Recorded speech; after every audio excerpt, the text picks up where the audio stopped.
Hi hello అండి, welcome to my channel. మీ రావుగారు అమ్మాయి రివ్యూస్. గుండె నిండా గుడిగంటలు సీరియల్ టుడే ఎపిసోడ్లో ఏం జరిగిందో తెలుసుకుందాం. ఇంకా ఎపిసోడ్లోకి వెళ్ళిపోదాం. ఆదర్శ దంపతుల పోటీల్లో బాలు మీనా గెలవడం చూసి రోహిణి, మనోజ్, ప్రభావతి కుళ్ళుకుంటారు. వాళ్ళ అక్కస చూసి బాలు దండకం మొదలు పెడతాడు. ఇంతలో సత్యం వస్తాడు. అయితే లక్ష గెలిస్తే బెస్ట్ కపుల్ అయిపోతారా? వారానికి ఒకసారి గొడవ పడే వీళ్ళు మంచి భార్యాభర్తలు ఎలా అవుతారని ప్రభావతి, మనోజ్ అంటారు. ఇద్దరి మధ్య గొడవలు రాలేదంటే ఏదో దాస్తున్నారని అక్కడ జడ్జిలు చెప్పారని అంటాడు బాలు. నిజమా అని ప్రభావతి రోహిణిని అడుగుతుంది. అయితే రోహిణి ఏం చెప్తుంది? సైలెంట్గా అక్కడి నుంచి వెళ్ళిపోతుంది రోహిణి.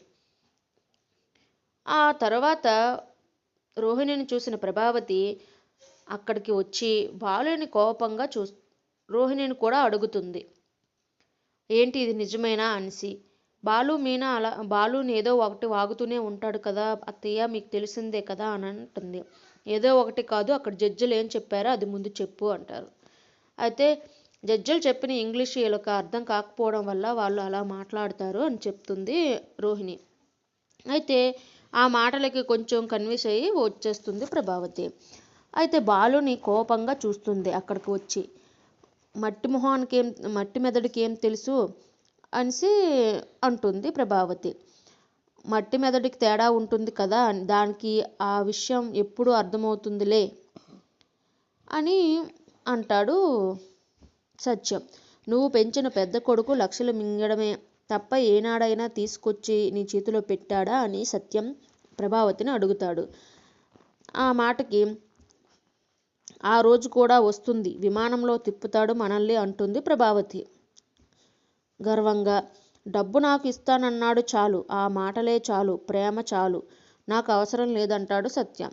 ఈరోజు ₹1,00,000 మేము ఏం చేసుకుంటాం మామయ్య అని మీనా బాలు అంటే, మీకోసం రూమ్ కట్టుకోవాలనుకుంటున్నారు కదా, అందుకోసం ఉపయోగించండి, అదే న్యాయం. లక్షలోంచి ₹1 కూడా ఇంటి కోసం ఖర్చు చేయొద్దు అంటాడు సత్యం.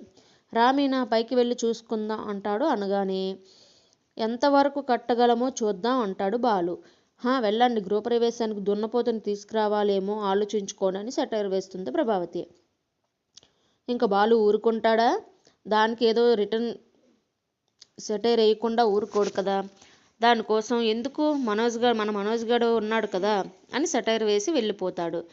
దానికి బాలు మీనా, దానికి ప్రభావతి ఉడుక్కుంటుంది. ఆ తర్వాత బాలు పై అక్కసు వెక్కగొక్కుతుంది ప్రభావతి. క్లాస్ వేస్తాడు సత్యం. పోటీల్లో వాళ్ళు అడిగిన ప్రశ్నలకు నేను తెలివిగా సమాధానం చెప్పాను, కానీ వాళ్ళు బుర్రకు ఎక్కలేదంటాడు మనోజ్. మొహం చూడు, నీకు అన్ని తెలివితేటలే ఉంటే నిందలు పడవలసిన అవసరం నీకేంటి, మాటలు పడవలసిన అవసరం నాకేంటి? అయినా నువ్వు అన్నిటిలోనూ లేటే కదా, నొప్పులు వచ్చినప్పుడు 2 రోజులకు పుట్టావు, నడక మాటలు అన్నీ లేటే అని ఫైర్ అవుతుంది. పాల డబ్బా మొహం వేసుకుని నా ముందు నిల్చున్నావేంటి అని ఫైర్ అయ్యి అవుతుంది. ఇంతకీ పోటీల్లో మార్కులు వేసిన వాళ్ళు ఏమన్నారని అడుగుతుంది. నా అంత జీనియస్ని చూడలేదన్నారంటాడు. అది కాదు, భార్యాభర్తల గురించి ఏం చెప్పారు? భార్యాభర్తల మధ్య గొడవలు రావడం లేదంటే ఇద్దరి మధ్య ఏవైనా రహస్యాలు ఉన్నాయి అని అడుగుతుంది. నువ్వేమైనా రోహిణి దగ్గర దాస్తున్నావా, మా దగ్గర దాస్తున్నావా అని మనోజ్ని అడిగితే మనోజ్ ఏమీ చెప్పకుండా అక్కడి నుంచి వెళ్ళిపోతాడు. దానికి ప్రభావతి ఏదో జరుగుతుంది, ఏమీ తెలియట్లేదు, ఏం దాస్తున్నాడో ఏంటో అని అనుకుంటుంది. ఇంతలో రూమ్లో దీనంగా కూర్చుని ఉంటుంది రోహిణి.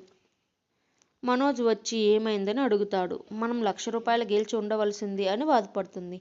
అంత బాలు మీనాను పొగుడుతున్నారు, అవన్నీ మనకు రావలసినవి కదా అంటుంది. మనమే బెస్ట్ కపుల్, మనకు తెలుసు కదా, అయినా బాలు మీనా గెలవడం ఏంటి అనుకుంటారు. అత్తయ్య మనసులో మనం మంచి భార్యాభర్తలుగా ఇన్నాళ్ళు ఉన్నాం, ఈ రోజు నుంచి ఆ ప్లేస్ని వాళ్ళు కొట్టేస్తారేమో అనిపిస్తుంది అంటుంది రోహిణి. వీళ్ళకు బ్రెయిన్ లేదు, ఆ జడ్జిలకు బ్రెయిన్ లేదు, మనమే బెస్ట్ కపుల్గా అంటాడు మనోజ్.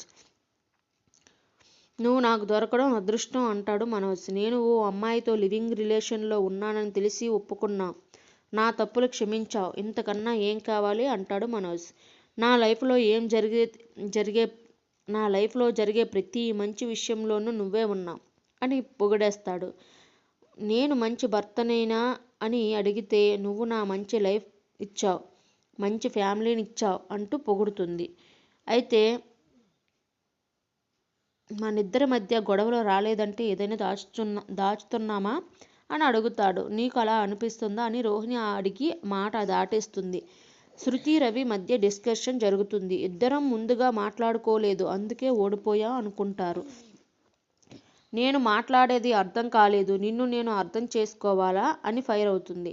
కాలం మారుతున్నా మనసులు ఎందుకు మారటం లేదు? పిల్లల గురించి ఎన్నిసార్లు నీకు చెప్పాను కదా, స్టేజ్ పై అలా మాట్లాడావు ఎందుకు అని అడుగుతుంది. అది మనిద్దరం నిర్ణయం, అందరి ముందు ఎందుకు చెప్పాలి అంటాడు. సరేలే, నాకు అసలు పిల్లలు వద్దు అంటాడు రవి. అంతా నీ ఇష్టమేనా? నాకు కావాలి పిల్లలు అని పట్టుబడుతుంది శృతి. షాక్ అవుతాడు రవి. హాల్లో ముచ్చట్లు పెట్టుకుంటూ బాలు మీనా ఉంటారు. ఇంతటితో ఈ ఎపిసోడ్ కంప్లీట్ అవుతుంది. రేపటి ఎపిసోడ్లో రోహిణి కొడుకు పుట్టినరోజు కోసం బట్టలు కొనేందుకు షాపింగ్ మాల్కి వెళ్ళి అక్కడ ప్రభావతి కామాక్షికి ఎదురుపడుతుంది. అయితే ఇప్పుడు ఏం సమాధానం చెప్తుంది రోహిణి?